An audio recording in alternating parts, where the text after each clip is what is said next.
ആരും തിരിഞ്ഞു നോക്കാതെ പോയപ്പോ എന്നെ ഹോസ്പിറ്റലിൽ എത്തിക്കാൻ ആ കുട്ടി കാണിച്ച ധൈര്യവും സ്നേഹവും സ്വന്തക്കാര് പോലും കാണിക്കില്ല. നന്ദി പറയേണ്ടടുത്ത് ചീത്ത വിളിക്കുക. Sorry aunty. സോറി എന്നോടല്ല, ആ കുട്ടിയോടാണ് പറയേണ്ടത്.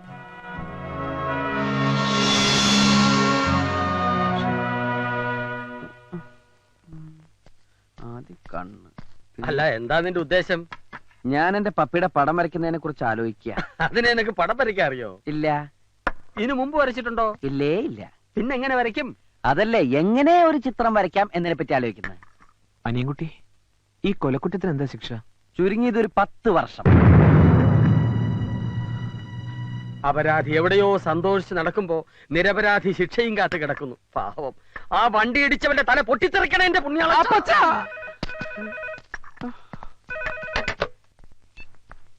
Hello hello, അനിയൻകുട്ടിയില്ലേ?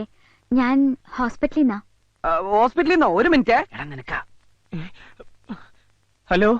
സോറി കേട്ടോ, ആന്റിക്ക് ബോധം തെളിഞ്ഞപ്പോഴാ സത്യം അറിഞ്ഞത്. ഞാൻ എന്തൊക്കെയോ പറഞ്ഞില്ലേ, അതൊക്കെ തിരിച്ചെടുക്കണമെന്ന് തോന്നി. പറഞ്ഞ വാക്കുകൾ തിരിച്ചെടുക്കാൻ പറ്റുമോ? പറ്റില്ലെന്നറിയാം, എന്നാലും അതിനി മനസ്സിൽ വെക്കരുത്. Sorry, sorry four everything. ക്ഷമിച്ചു എന്ന് പറഞ്ഞൂടെ? അത് ചുമ്മാതാണെങ്കിലും ഒന്ന് പറ, എന്റെ ഒരു ആശ്വാസത്തിന്. ക്ഷമിച്ചു. എന്താ ചിരിച്ചത്? ഒരു ആത്മാർത്ഥതയില്ലാത്ത പറച്ചില് കേട്ട് ചിരിച്ചതാ. അത് പിന്നെ പെട്ടെന്ന് വിളിച്ച് സോറി പറഞ്ഞപ്പോ വിശ്വസിക്കാൻ പറ്റുന്നില്ല, അതുകൊണ്ടാ. ഞാൻ ക്ഷമിച്ചു. എന്നാ വെച്ചേക്കട്ടെ, പിന്നെ വിളിക്കാം. ഇനിയും വിളിക്കോ? എന്താ, വിളിക്കുന്ന ഇഷ്ടമല്ലേ? വിളിക്കുന്നത് ഇഷ്ടാന്നാ പറഞ്ഞേ. എന്റെ ആന്റിയുടെ ജീവൻ രക്ഷിച്ച ആളോട് ഒരു അല്പ ആരാധന തോന്നിപ്പോയി. അതുകൊണ്ട് വിളിക്കാതിരിക്കാൻ പറ്റില്ലല്ലോ. Thank you. ബൈ.